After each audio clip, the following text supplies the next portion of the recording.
Bismillahirrahmanirrahim. Assalamualaikum warahmatullahi wabarakatuh. Selamat siang mahasiswa-mahasiswi semester 4 program studi Penjas Kesrek dengan berkuliah yaitu belajar dan pembelajaran 2. Hari ini saya akan membahas tentang materi yaitu motivasi belajar. Apa itu motivasi belajar?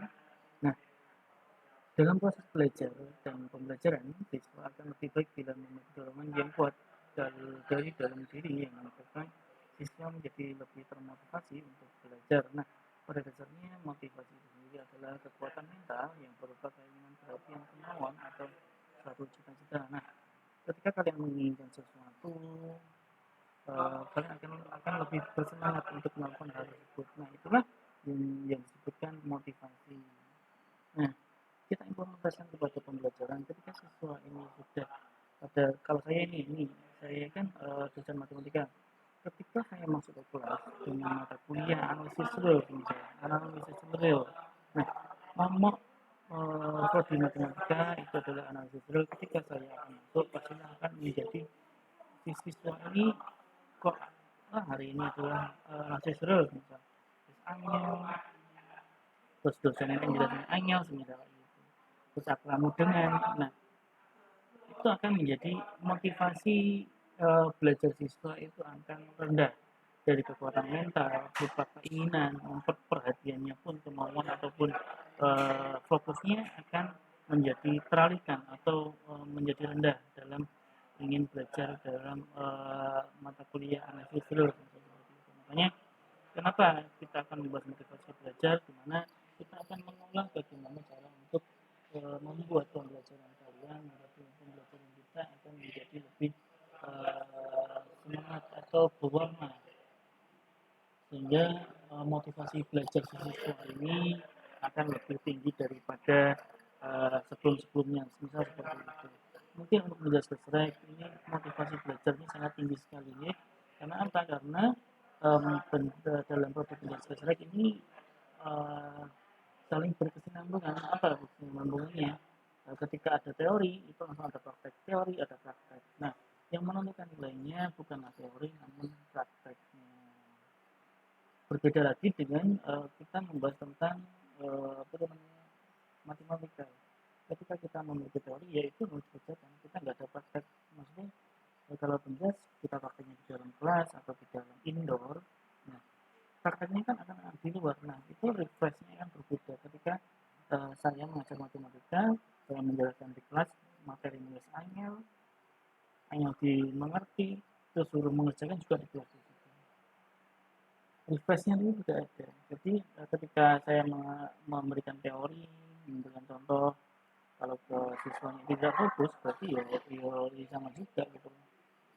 Sama juga. Ketika saya memberikan yang namanya tugas-tugas mengajarkan tugas mengerjakan poin A, poin B, poin C, seperti itu. Ternyata akan berbeda ketika kalian yang pastinya tugas ya, paham ya maksud saya. Selanjutnya dalam motivasi terdapat 3 komponen utama, yaitu kebutuhan, dorongan, dan tujuan. Apa kebutuhan, dorongan, dan tujuan? Kita akan bahas satu persatu. Nah, di mana kebutuhan yaitu terjadi bila individu merasa ada keseimbangan antara apa yang ia miliki dan ia harapkan. Nah, menurut Maslow, Pak Maslow ini membagi kebutuhan menjadi 5 tingkat, di mana kebutuhan fisiologi, kebutuhan akan perasaan aman, kebutuhan sosial, kebutuhan akan penghargaan diri, kebutuhan untuk aktualisasi diri. Nah, yang pertama kebutuhan fisiologi itu berkenaan dengan kebutuhan pokok manusia seperti sandang, pangan, dan papan. Nah, kebutuhan akan perasaan aman itu berkenaan dengan keamanan yang bersifat fisik dan psikologis. Nah, entah materi ataupun keimanan. Kebutuhan sosial itu berkenaan dengan kewujudan berupa diterima oleh orang lain, jadi diri yang khas, kesehatan maju, merasa diciptakan dan pemilikan harga dirinya. Jadi ketika kita di dalam kehidupan sosial, ketika kita misalnya kalian ngekos di komplek kos itu kan akan terjadi kesenjangan sosial, di mana ketika kalian ngekos di situ tidak ada interaksi antar satu dengan orang lain. Maksudnya yang interaksi kalian dengan misal mbak warung, pak warung, itu ada interaksi. Namun ketika ketemu teman-teman lainnya pasti akan akan memperoleh disosialisasi, di mana diskos itu ciri khasnya kehidupannya sendiri-sendiri atau individual. Nah, di situ cenderung akan di mana kehidupan sosialnya itu tidak tercukupi. Nah, namun semua itu kan tergantung dari diri masing-masing. Terus selanjutnya yaitu kebutuhan akan penghargaan diri, di mana berkenaan dengan perasaan terhadap harga diri sendiri di mata orang lain. Nah, kebutuhan untuk tervalidasi diri itu berkenaan dengan kebutuhan individu untuk menjadi sesuatu yang sesuai dengan kemampuannya. Terus selanjutnya dorongan. Nah, menurut Rowe, dorongan atau motivasi berkembang untuk memenuhi kebutuhan organisme. Selain itu, motivasi merupakan sistem yang memungkinkan organisme dapat memelihara kelangsungan hidupnya. Nah, kebutuhan organisme merupakan penyebab munculnya dorongan, dan dorongan tersebut akan menyebabkan perilaku yang sebagai respon dari organisme tertentu. Nah,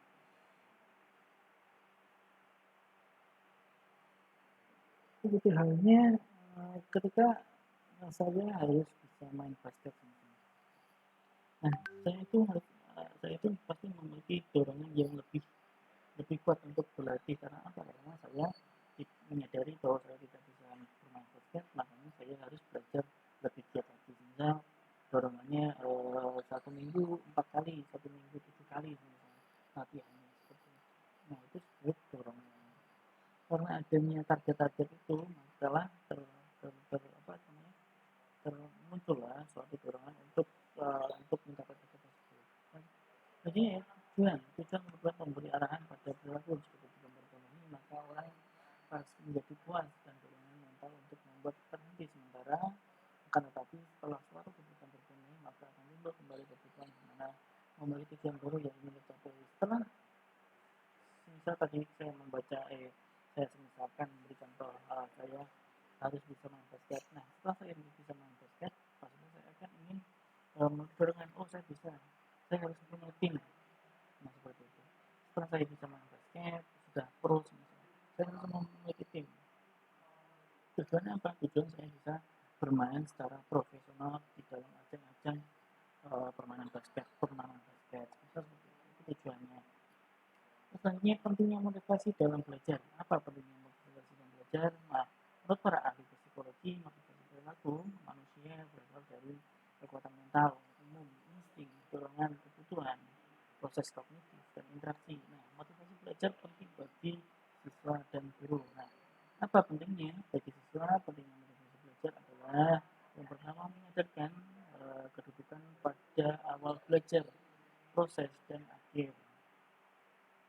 Nah, menginformasikan tentang kekuatan usaha belajar yang dibandingkan dengan teman sebagainya. Terus mengarahkan kegiatan belajar, terus membesarkan semangat belajar, terus menyadarkan tentang adanya perjalanan belajar dan kemudian bekerja untuk yang berkesinambungan. Itu tidak untuk menggunakan kekuatannya sedemikian rupa sehingga dapat berhasilnya. Pentingnya motivasi belajar itu adalah ketika kita memberikan materi ini sangat berguna sekali untuk nanti ke depannya kalian untuk belajar. Nah, dari situ kita arahkan atau menginformasikan bahwasanya belajar ini akan berguna nanti ketika kalian belajar, ketika kalian untuk pekerjaan.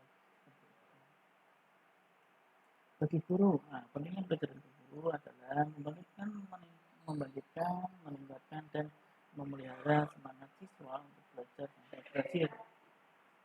Selanjutnya, mengetahui dan memahami motivasi belajar siswa kelas bermacam-macam, sehingga dapat menggunakan macam-macam strategi belajar. Jadi ketika kalian